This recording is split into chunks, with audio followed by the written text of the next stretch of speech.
Technology కొత్త పుంతలు తొక్కుతోంది. ఊహల్లో కూడా సాధ్యం కాని విషయాలు కళ్ళ ముందు నిజమవుతున్నాయి. ఆకాశ మార్గంలో వెళ్లే టాక్సీలు వస్తాయని కలలో కూడా ఊహించలేదు. కానీ అవి నిజంగా రాబోతున్నాయి.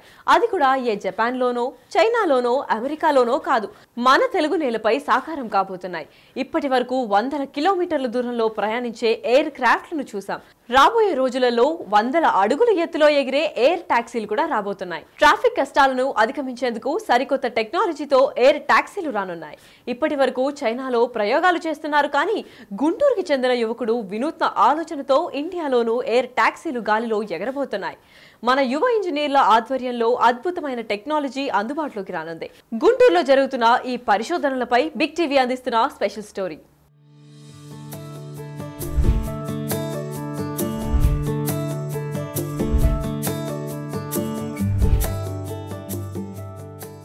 రానున్న రోజుల్లో ట్రాఫిక్ కష్టాలను అధిగమించేందుకు సరికొత్త ప్రయోగాలు చేస్తున్నారు యువత. అందులో నుండి వచ్చిన ఆలోచనే ఈ ఎయిర్ టాక్సీ టెక్నాలజీ. గుంటూరుకు చెందిన చావా అభిరామ్ ఇంజనీరింగ్ గుంటూరులోనే చదివి విదేశీ విద్య కోసం అమెరికా వెళ్లి అక్కడ రోబోటిక్స్ నేర్చుకున్నాడు. అక్కడే కొంతకాలం పనిచేసి ఇండియాకు తిరిగి వచ్చి మ్యాగ్నమ్ వింగ్స్ సంస్థను ఏర్పాటు చేశాడు. సరికొత్త టెక్నాలజీతో ఎయిర్ టాక్సీలను రూపొందించారు. పైలట్ లేకుండా గ్రౌండ్ లెవెల్ నుండి ఆపరేట్ చేస్తూ ఎయిర్ టాక్సీని విజయవంతంగా ప్రయోగించారు. పైలట్ లేకుండా 2 సీట్లు, పైలట్ తో కలిపి 3 సీట్లతో ఉండేలా ఎయిర్ టాక్సీలను రూపొందించారు. 2 సీట్లతో కూడిన ఎయిర్ టాక్సీకి V2 అని పేరు పెట్టారు. ఇది విజయవంతం అవడంతో 3 సీట్లతో కూడిన X4 ను రూపొందించే పనిలో పడ్డారు. రాబోయే నెల రోజుల్లో ఇది కూడా పూర్తి కానుంది. సాంకేతికతను అందుబాటులోకి తీసుకొని రావడంలో కనుక సక్సెస్ అయితే ఒక అద్భుతాలు సృష్టించవచ్చు అనే విధంగా చెప్పచ్చు. ప్రస్తుతం ఉన్నటువంటి ట్రాఫిక్ సమస్యలకి చమరగీతం పాడుతూ కొత్త టెక్నాలజీని ఎయిర్ ట్యాక్సీని అందుబాటులోకి తీసుకొని రావడానికి గుంటూరుకి చెందినటువంటి చావా అభిరామ్ ఒక అద్భుతమైనటువంటి టెక్నాలజీతో ఒక ట్రాన్స్పోర్టు అంటే ఎయిర్ ట్రాన్స్పోర్ట్కి సంబంధించి ఒక రకంగా చెప్పాలంటే చిన్న విమానం అనే విధంగా చెప్పచ్చు. అలాంటి టెక్నాలజీని ఉపయోగించి దీనిని అందుబాటులోకి తీసుకొని రావడం జరిగింది. దీని పేరు V2గా వాళ్ళు చెప్తున్నారు. మ్యాగ్నమ్ వింగ్స్ అనే కంపెనీ దీనిని రూపొందించడం జరిగింది. మనం చూడొచ్చు మొత్తం ఇదంతా కూడా ఎయిర్పోర్టు ఎట్లా మనం విమానాలకు ఎలాంటి టెక్నాలజీని యూజ్ చేస్తామో అదే టెక్నాలజీని యూజ్ చేస్తూ చూడటానికి డ్రోన్ అంటే ఒక డ్రోన్ ఆపరేటింగ్ ఏ విధంగా ఉంటుందో దీని ఆపరేటింగ్ కూడా అంతే విధంగా ఉంటుంది.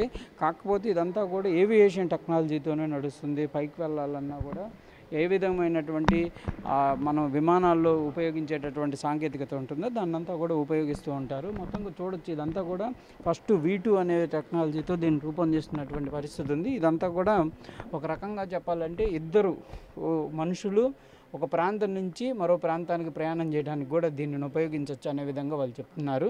ఇది 40 కిలోమీటర్ల పరిధిలో దీనిని ఆపరేట్ చేసుకోవచ్చు అనే విధంగా చెప్తున్నారు. అంటే హైదరాబాద్ లాంటి సిటీల్లో కానీ లేకపోతే విజయవాడ లాంటి సిటీల్లో దీని యొక్క టెక్నాలజీ చాలా అద్భుతంగా పనిచేస్తుంది. ఒకవేళ కనుక ఇది అందుబాటులోకి వస్తే మాత్రం కంపల్సరీగా ఒక రకంగా చెప్పాలంటే ఒక అద్భుతం అనే చెప్పచ్చు. ఎందుకంటే ఇప్పుడున్నటువంటి పరిస్థితుల్లో ఒక ప్రాంతం నుంచి మరో ప్రాంతానికి కనీసం 5 కిలోమీటర్లు వెళ్ళాలంటేనే సమయం తీసుకునేటటువంటి పరిస్థితుల్లో ఇది కనుక అందుబాటులోకి వస్తే కంపల్సరీగా ఎయిర్లోనే మనం ట్రాన్స్పోర్ట్ చేస్తాం, ట్రావెల్ చేస్తాము. చాలా షార్ట్ టర్మ్లో వెళ్ళేటటువంటి అవకాశాలు ఉంటాయి. అసలు ఏ విధంగా దీనిని ఒక క్రియేటివ్గా దీన్ని ఏ విధంగా తీసుకొచ్చారు, ఈ ఐడియా ఎలా వచ్చింది అనేది మాట్లాడదాం. ఈ సంస్థకు సంబంధించినటువంటి యజమానులు అయినటువంటి చావా అభిరామ్ ఉన్నారు, మాట్లాడదాం. ఏంటి సార్ ఎట్లా అసలు మీకు ఎందుకు వచ్చింది ఈ ఐడియా? భారతదేశంలో నేను ముఖ్యంగా 2 సమస్యలు చూశానండి. ఒకటి పెరుగుతున్న నగర జనాభా ప్రకారం ట్రాఫిక్ సమస్య అనేది బాగా పెరుగుతుంది. అలానే ట్రాఫిక్ సమయం మనం ఒక చోటు నుంచి ఒక చోటుకి వెళ్ళడానికి నగరంలో చాలా సమయం పడుతుంది. అండ్ అలానే మనకి టైర్ 2 సిటీస్ లైక్ గుంటూరు లాని ఇట్లాంటి సిటీస్లో టౌన్స్లో మనకి కనెక్టివిటీ పెద్దగా లేదు. ఈ 2 సమస్యల్ని మేము పరిష్కరించడానికి మేము 2 రకాల వాహనాలు తీసుకొచ్చాము. ఇది మొదటి వాహనం, దీని పేరు V2. ఇది వచ్చేసరికి బిల్డింగ్స్ మీద దిగటానికి లైక్ కార్ గరాజ్లో పెట్టుకోవడానికి వీటికి అనుగుణంగా 40 కిలోమీటర్ల రేంజ్ తోటి 100 kmph స్పీడ్ తోటి తీసుకొచ్చామండి.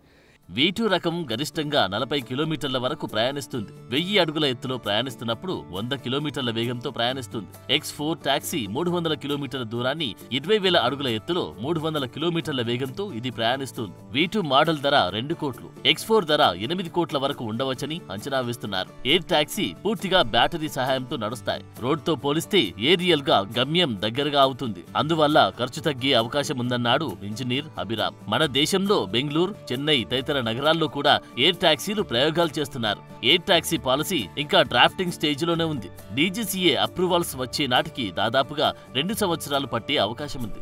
మ్యాగ్నమ్ వింగ్స్ ద్వారా ఎయిర్ టాక్సీ సేవలు అందుబాటులోకి తేవడమే కాదు, వాటిని విక్రయిస్తామని అభిరామ్ అంటున్నాడు. ఇప్పుడు దీంట్లో వెళ్తే ఎంత స్పీడ్లో వెళ్ళగలం, ఎంత సమయం టేక్ ఓవర్?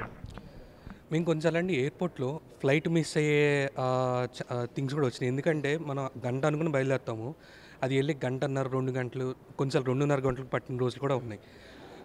అదే ఇది కనుక యూజ్ చేస్తే, V2 వెహికల్ కనుక యూజ్ చేస్తే మనం ఇక్కడ నుంచి ఆల్మోస్ట్ ఎయిర్పోర్ట్కి 20 మినిట్స్లో చేరుకోగలం అండి. అలానే అమరావతి నుంచి ఎయిర్పోర్ట్కి కానీ, లేకపోతే హైదరాబాద్ ఎయిర్పోర్ట్ నుంచి సిటీ లోపలికి కానీ అదైతే 10 నిమిషాల్లో చేరుకోవచ్చండి. ఎందుకంటే మనకి ఏరియల్ డిస్టెన్స్ వచ్చేసరికి చాలా తక్కువ ఉంటుందండి గ్రౌండ్ డిస్టెన్స్ పోలిస్తే. మనకి అవుటర్ రింగ్ రోడ్లో చుట్టూ తిరిగి వెళ్ళడానికి దగ్గర 50 కిలోమీటర్లు వచ్చినట్టయితే మనకి ఏరియల్ డిస్టెన్స్లో 10 కిలోమీటర్లు వస్తుంది. సో దానివల్ల ఏముందంటే 10 నిమిషాల్లో మనకి ఎయిర్పోర్ట్ నుంచి సిటీ లోపలికి వెళ్ళొచ్చు. ఇప్పుడు ఈ V2లో ఎంతమంది ప్రయాణం చేయొచ్చండి? ఇది 2 ప్రయాణం చేయొచ్చండి. ఇది కంప్లీట్లీ ఆటోనమస్లీ ఆపరేటెడ్, గ్రౌండ్లో ఆపరేట్ చేస్తామండి. ఇది ప్రస్తుతానికి వర్షన్ 1 అండి. వర్షన్ 2 అనేది మేము ఇంకొన్ని నెలల్లోకి తీసుకొస్తున్నామండి. అది వచ్చరికి 1 పైలట్, 2 కూర్చోవచ్చు, 2 ప్యాసింజర్స్ కూర్చోవచ్చు అండి. ప్రస్తుతం ట్రయల్ రన్ పూర్తయిందా? ఎట్లా దీనికి ఏమన్నా పర్మిషన్ల కోసం అప్లై చేయడం జరిగిందా? ఎట్లా ఉంది? ఇది సక్సెస్ఫుల్లీ టెస్ట్ కంప్లీట్ అయిందండి. మేము కొన్ని గంటలు ఇది ఫ్లై చేసిన తర్వాత మాకు థియరిటికల్ రిజల్ట్స్ అండ్ మేము ఫ్లై చేసిన రిజల్ట్స్ మ్యాచ్ అవుతున్నాయి. సో అంటే టెక్నికల్ వ్యాలిడేషన్ జరిగిపోయింది. ఇప్పుడు దానికి సెకండ్ వర్షన్ తీసుకొస్తున్నామండి. అంటే ఎప్పుడు అందుబాటులోకి వచ్చే అవకాశాలు ఉన్నాయి? మొదటగా పైలట్గా ఎక్కడన్నా ఏదన్నా టౌన్ని కానీ సిటీని కానీ ఎంచుకోవడం జరిగింది? ఇది వచ్చే రూల్స్ అనేది డ్రాఫ్టింగ్ స్టేజ్లో ఉన్నాయండి. మోస్ట్ ఆబ్లీ ఈ ఇయర్ ఎండ్కి వస్తుందని చెప్పి ఆశిస్తున్నాము. అండ్ అలానే ఇది ఫస్ట్ ఎయిర్పోర్ట్ అనుసంధానానికి ఎయిర్ అంబులెన్స్ కింద వీటిని ఫస్ట్ ఉపయోగించవచ్చు అండి. ఇదంతా కూడా గుంటూరుకి సంబంధించినటువంటి మీ టీంతోనే నడుస్తున్నారా, లేకపోతే ఇండివిజువల్గా ఉందా? మీకు ఎట్లా టీమ్ సపోర్ట్ ఎక్కడి నుంచి ఎట్లా వచ్చింది? అంటే మీ ఐడియాకి తగినట్టు వాళ్ళు కూడా రావాలి కదా, ఎట్లా వచ్చారు అలా? బేసిక్గా నేను చదువుకునేటప్పుడు నేర్చుకున్న థింగ్స్ అన్నీ కూడా నేను ఇంప్లిమెంట్ చేయడం స్టార్ట్ చేశానండి మన భారతదేశానికి వచ్చి. సో అలా మాకు టీం అనేది ఫస్ట్ కొంత టీం వరకు మేము బయట నుంచి తీసుకొని అందరిని ట్రైన్ చేసి, ఇప్పుడు ఏంటంటే అదే మల్టిప్లికేషన్ లాగా వాళ్ళే ట్రైన్ చేసుకుంటారు, వాళ్ళే తీసుకుంటున్నారండి. ఓకే, అట్లా ముందుకెళ్తుంది. అలా ముందుకెళ్తుంది. ఇప్పుడు ఎన్ని రెడీ అవుతున్నాయి సార్? ఇప్పుడు X4 ఒకటి రెడీ అవుతుందండి. అది ఇందాక చెప్పినట్టు ఇంకొక 4 రోజుల్లో అది అన్వీల్ చేయడానికి. ఇప్పుడు ఒకటి కాకుండా ఇంకా మిగిలినవి కూడా అందుబాటులో ఉన్నాయా? ఇంకొక వర్షన్ తీసుకొస్తున్నామండి. ఒక పైలట్ అండ్ 2 ప్యాసింజర్ వర్షన్ తీసుకొస్తున్నామండి. అది కూడా ఇంకొక కపుల్ ఆఫ్ మంత్స్లో వచ్చేస్తాను. ఇది ప్రధానంగా కూడా ఈ ఎయిర్ ట్రాన్స్పోర్ట్కి సంబంధించినటువంటి అంశంలో ఒక అద్భుతమైనటువంటి టెక్నాలజీ అనే విధంగా చెప్పచ్చు.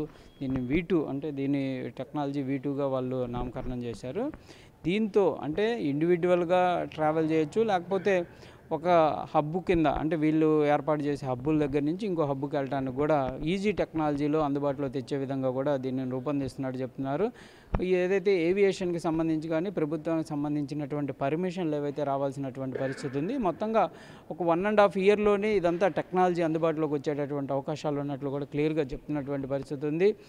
కంపల్సరీగా ఇలాంటి టెక్నాలజీ అందుబాటులోకి వస్తే మాత్రం ఒక అద్భుతం అనే చెప్పచ్చు. ఎందుకంటే మనం ఏదో యూట్యూబ్ వీడియోల్లో కానీ ఎక్కడో జపాన్లో ఉన్నటువంటి పరిస్థితుల్లో కొన్ని వీడియోలు చూస్తూ ఉంటాం ఇట్లా ఎయిర్లో వెళ్ళేవి. అవన్నీ కూడా ఆర్టిఫిషియల్గా జరిగేటటువంటి పరిస్థితి కాకపోయినా అదంతా కూడా ఒక కంప్యూటర్ టెక్నాలజీలో రూపొందించినవే. కానీ కంపల్సరీగా ఇండియాలో మన కళ్ళ ముందు రానున్న రోజుల్లో ఒక అద్భుతమైనటువంటి ట్రాన్స్పోర్ట్ అనేది కూడా అందుబాటులోకి రావడానికి కూడా చావా అభిరామ్ అనేది కృషి చేస్తున్నారు. వాళ్ళ టీం అంతా కూడా కలిసికట్టుగా వీటన్నిటిని రూపొందిస్తున్నటువంటి పరిస్థితి ఉంది. కెమెరామ్యాన్ జయదేవ్తో సాయి శంకర్, గుంటూరు నుంచి. For more videos like this, subscribe Big TV channel.